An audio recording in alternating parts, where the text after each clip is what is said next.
Dear Cancer, there is a silence that has grown between you and the world, a quiet space you've learned to inhabit so well that you almost mistake it for peace. It's not a loud, dramatic loneliness you can point to. Rather, it's a subtle distance, an emotional echo in an empty hall that you've come to accept as normal. You've built a fortress around your heart, not of stone and mortar, but of understanding, of patience, of unspoken forgiveness. You've become a master of navigating the treacherous waters of unspoken emotions, of reading the subtle shifts in the air, of anticipating the storm before it even gathers on the horizon. But it is exhausting, isn't it? This silent vigilance, this constant act of holding space for a connection that feels just out of reach. You've told yourself that this is just the way things are, that love requires this level of sacrifice, that harmony is a delicate thing you must protect at all costs. But what if I told you that the fortress you built to protect your heart has inadvertently become its prison? That the very walls meant to keep pain out are also keeping true, profound connection from ever truly finding its way in? Because a profound shift is underway, a current of truth that is beginning to wash against those carefully constructed walls. It feels unsettling, I know, because for so long you've equated safety with control and love with a quiet, tireless endurance. But this isn't a storm coming to destroy you. It is a tide sent by the universe itself to gently dissolve the barriers you no longer need. This is your moment to finally let the drawbridge down. Before we journey deeper into what this means for you, take a sacred pause with me. If this message is already stirring something within your soul, I want you to anchor this intention. Drop this affirmation in the comments below. I am ready to lower the bridge to my heart. By writing these words, you are sending a signal to the universe, and more importantly, to yourself, that you are no longer willing to love from a distance. You are ready to be met, truly and completely. Now, let's explore this, because this feeling of separation isn't new. It's a pattern rooted so deeply in your past, a lesson you learned perhaps without even realizing it. When did you first learn that your love was best expressed through quiet service? That to be the calm in someone else's storm, you had to suppress your own waves? From an early age, Cancer, you were taught that your worth was measured by your capacity to nurture, to heal, to understand. You became the emotional bedrock for others, the safe harbor they could always return to. But who was the harbor for you? In that process, a part of you learned to equate your needs with burdens. You began to believe that voicing your own feelings, your own longing, your own moments of doubt would disrupt the very peace you worked so hard to maintain. And so, you began to speak a language of silence, a language of actions over words, a language of giving what you so desperately wished to receive. This is the origin of that invisible wall, a beautiful, tragic monument to a love that learned to be selfless before it ever learned to be seen. You see it most clearly in your connections, especially with that one person who occupies so much of your heart space. You may call them a soulmate, a twin flame, a destined partner. The connection is undeniable, electric, a magnetic pull that defies logic. Yet, it has been marked by this very distance, by misunderstandings that feel like chasms. You've watched them from your fortress, perhaps seeing them struggle with their own battles, family pressures, financial burdens, inner demons, and you've understood, you've waited, you've held on. But in your waiting, have you ever asked what you were truly waiting for? Were you waiting for them to change, or were you waiting for permission to finally ask for what you need? The universe is revealing a profound truth now, Cancer. The distance you feel from them is not just about their struggles. It is a mirror reflecting the distance you've kept from your own heart. Their silence has been an echo of your own. This is where the wheel of fortune begins its magnificent, undeniable turn. This isn't just a simple stroke of luck. It is cosmic justice in motion. It is the universe responding to the silent, tireless plea of your soul. A reunion is on the horizon, yes, but it will be unlike any you have experienced before. Because this time, it is not about one person returning to the other. It is about two souls finally meeting in a new, open, and undefended space. The pain you have felt, that sharp, piercing sorrow of the Three of Swords, which has felt like a constant companion, is reaching its sacred conclusion. That card does not signal endless suffering. It signifies the moment a painful truth is finally integrated, understood, and released. Every tear you've shed has been a cleansing rain, washing away the residue of past hurts and preparing the soil of your heart for something new. The Ten of Swords confirms this. It is the final surrender, the end of a long and wearying battle you have been fighting within yourself. You are laying down your armor, Cancer, not in defeat, but in liberation. And what happens when the armor comes off? A new energy can finally enter. The Ace of Wands appears as a spark in the darkness, a rush of divine inspiration and passion. This is the courage to begin again. It is the raw, untamed life force that says, yes, I have been hurt, but I am still willing to be open. Yes, I have known silence, but I am ready to speak my truth. This isn't just about them becoming more available. It's about you becoming more available to the love you actually deserve. You may have seen this person, this King of Wands, as someone strong, ambitious, magnetic, yet emotionally reserved. You've sensed their admiration, their deep affection, but their inability to articulate it has been a source of profound frustration. You've wondered, if they feel it, why can't they say it? But look closer, dear Cancer. Their emotional caution has mirrored your own. They too have been living inside a fortress. Now, as your drawbridge begins to lower, you give them the courage to lower theirs. Your vulnerability is the key that unlocks their own. Do you see the shift? This is no longer about you waiting for them to fix their external issues. This is about you healing the internal pattern that attracted this dynamic in the first place. As you do, the external world will have no choice but to realign itself to your new frequency. The tensions will dissipate, the coldness will melt, and you will see, perhaps for the first time, that their love for you was never gone. It was simply waiting for a safe space to land, a space that you are now creating. And this transformation, this profound healing, doesn't stop at the gates of your heart. It ripples out into every corner of your life. Think about your professional world. For so long, you may have felt under immense pressure from an authority figure, someone whose demands felt relentless. You've worked tirelessly, not just to meet their expectations, but to prove your worth, to show your unwavering commitment. But here is the secret. That demanding presence was another mirror. It was reflecting your own inner critic, that voice that tells you that you must overgive, overperform, and be flawlessly reliable to be valued.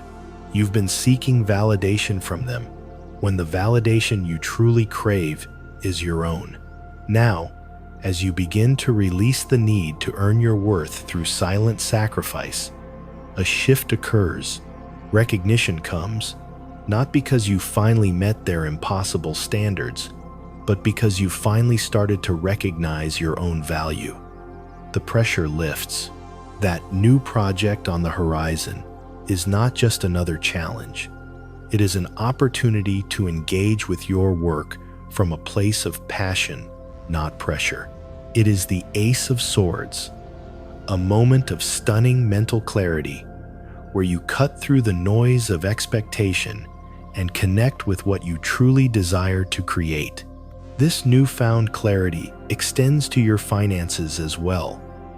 You felt the weight of financial pressure, the anxiety of managing resources, perhaps even feeling manipulated or controlled by others in this area.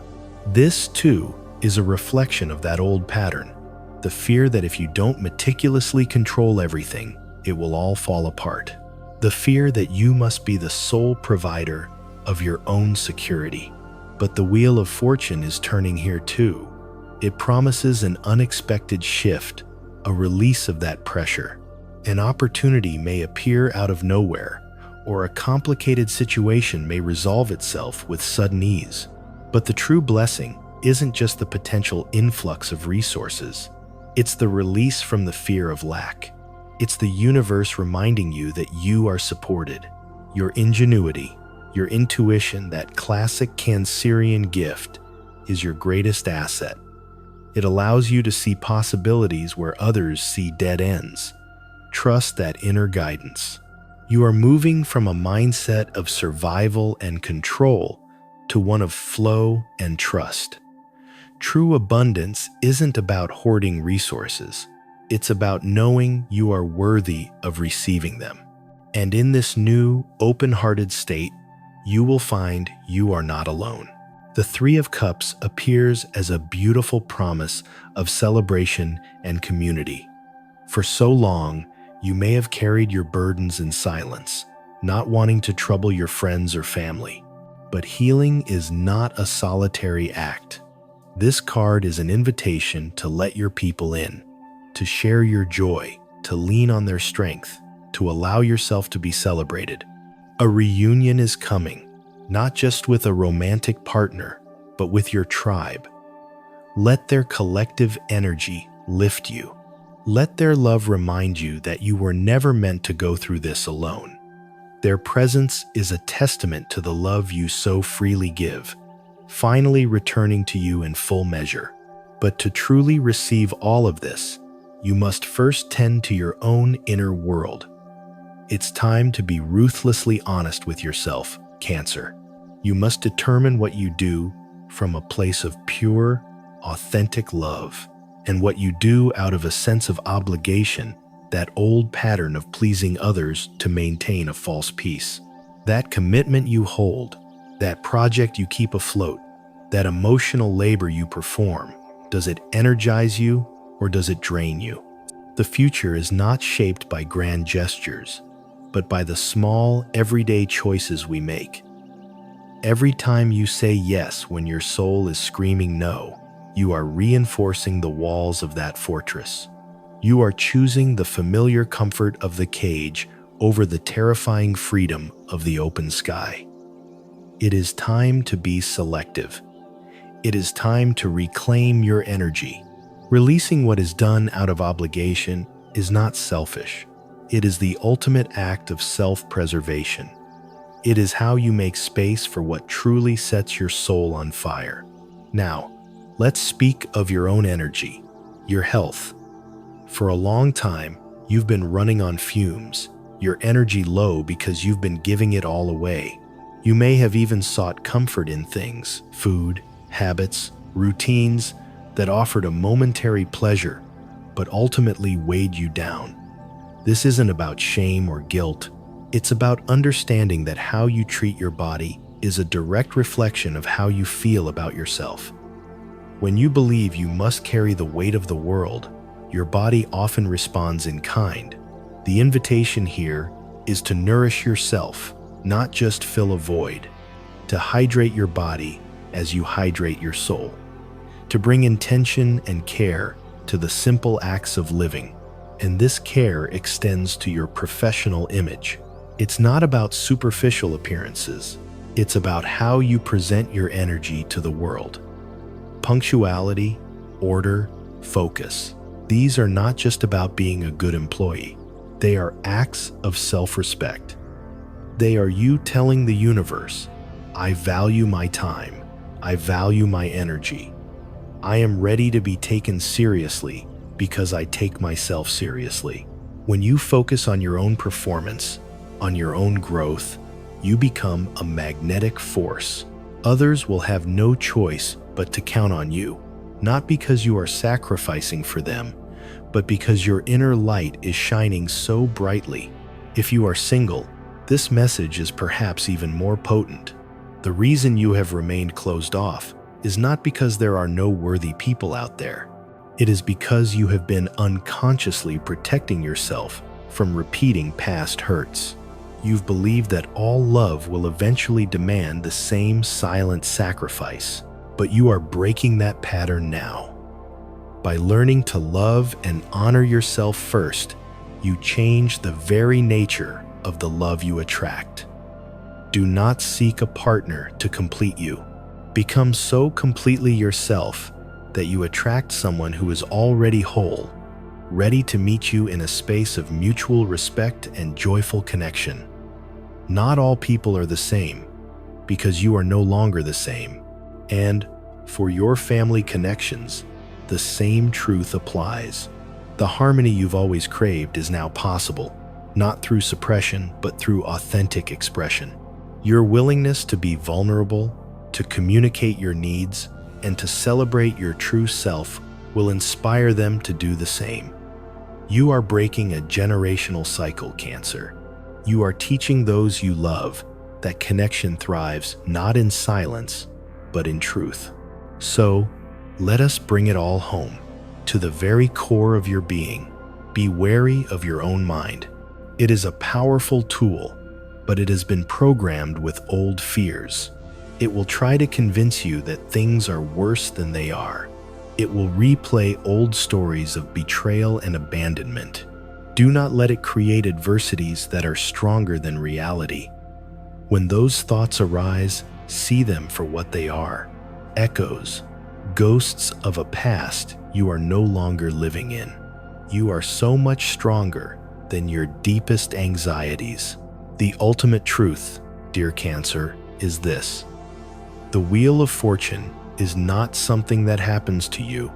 It is something that is happening within you.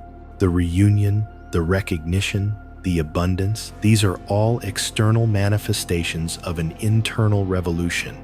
You are not waiting for someone to come and rescue you from your fortress. You are the one who is finally, bravely, lovingly lowering the drawbridge. You are stepping out, not into a battlefield, but into a world that has been waiting to meet the real you.